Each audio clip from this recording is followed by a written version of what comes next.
Many people consider Trick or Treat to be the perfect Halloween-themed movie, and it is for an anthology. Let us give the supernatural slasher genre a try with... ...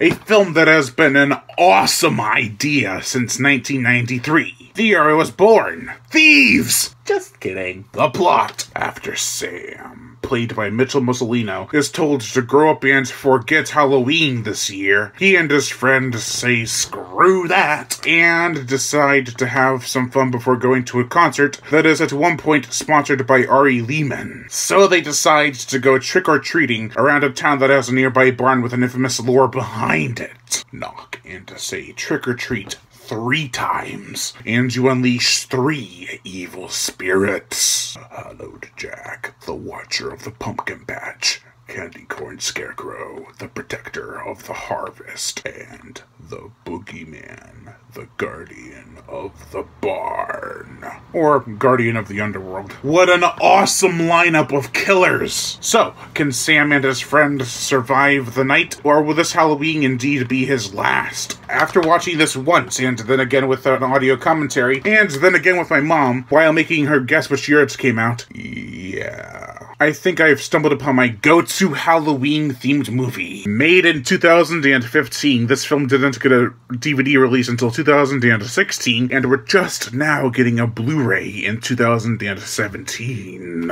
At the time of this review, the budget is unknown, but I would say it was less than $500,000, which really works in its favor. It isn't like The Final Girls, in that it doesn't have a polished look. Not saying The Final Girls was bad, it's actually quite the opposite. I freaking love that movie. There's constant grain and flickers on the screen, and even some cigarette burns pop up every now and then, to signify a change in reels. Keeping it real, I see. You see what I did there? It felt like it was actually made in the 80s. 1989 to be exact. Not only in the effects, but in the acting, characters, setting, set dressing, story, and music departments. Let's get to this out of the way right now. The acting is beyond hammy. But that's okay. The performances are intentionally cheesy to fit the 80s style.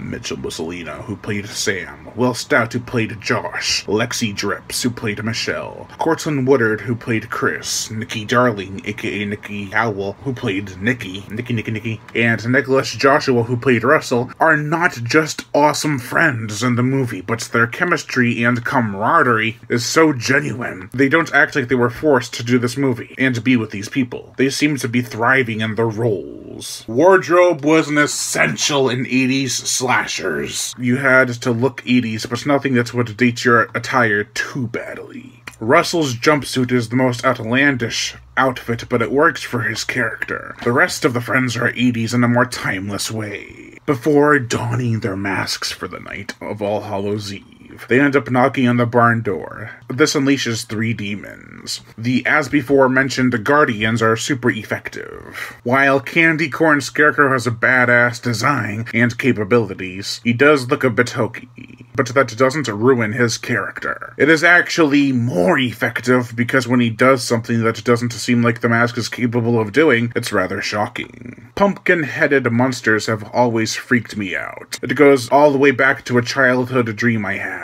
when I was 8. I was sleeping in my parents' room and a man with a pumpkin for a head and a black cover robe began gnawing at my foot. My parents were awake but didn't help me. I asked why the next day when I woke up. They said because it was your dream. And my nightmare was answered with fear as I watched Hollowed Jack chop people up. He wasn't wearing a robe, but he did have creepy candlelit eye sockets. If Hollowed Jack wasn't able to scare me, then I guess these killers are no match for my fearless mind. Well, except for the boogeyman.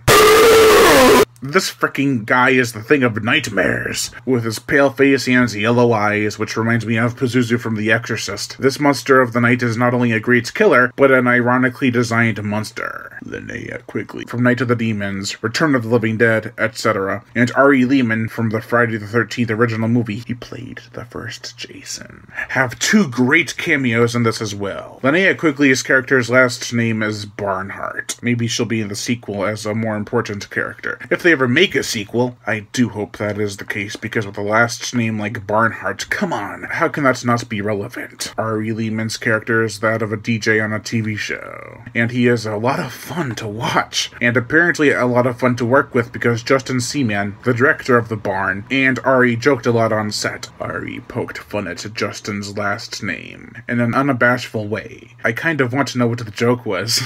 Weary Falls is a great name for the main town in this movie, mainly because some of the locals are weary of breaking the rules and thus releasing the terrifying trio. There are some amazing shots, including two that feature the same moonlit night that our main trio of characters walk past. It was probably a backdrop, but damn it all if I didn't think it was awesome. The original shot looked like this.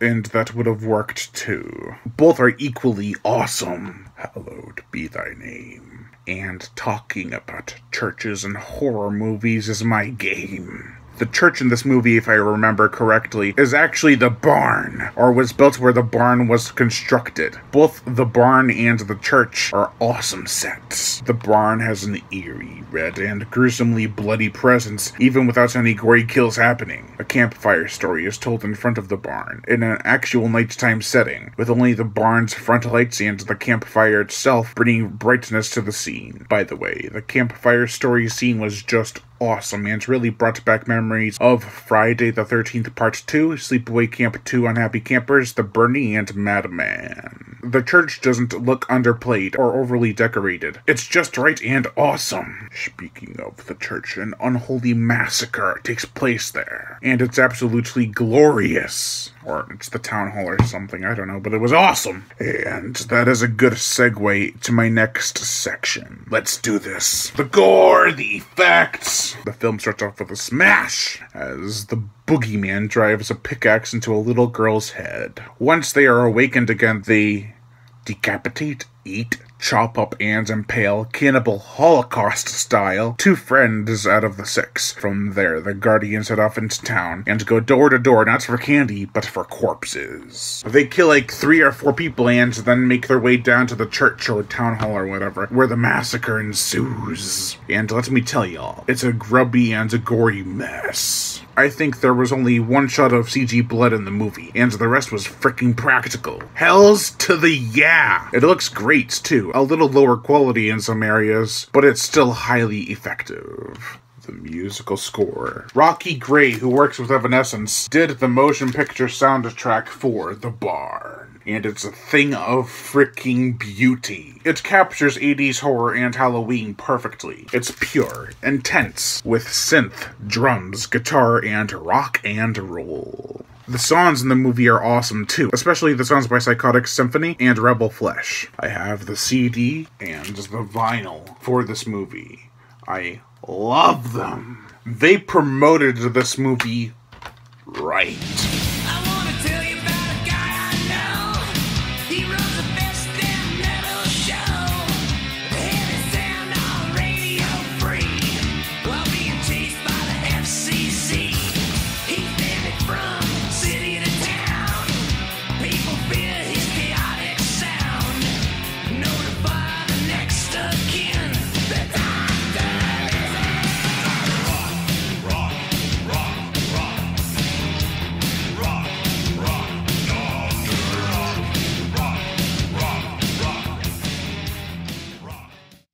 posters, soundtracks, toys, video games, board games, buttons, and more. I have a good amount of stuff from the Barn website. I want to get more. With supporters on Indiegogo backing them to help them with reshoots, this movie clocks in at a good 90 minutes. 97 if you count the end credits. There are some deleted scenes, one of which I wish was still in the movie. All are good though. And other awesome features including a kick-ass music video that I got serious Dream Warriors vibes from. What else can I say about this movie? It is a low-budget, yet highly enjoyable masterpiece for B-movie lovers who like 80s stuff. The characters are great. Some could have used a bit more development, but in true 80s style, who gives a damn? The gore is delicious and like 99% practical, besides the one scene which I wasn't overly happy with. The music kicks ass, and the overall journey these friends have to go through and grow upon makes this movie not just a typical slasher, it's a slasher with an 80s heart. Overall, I give The Barn a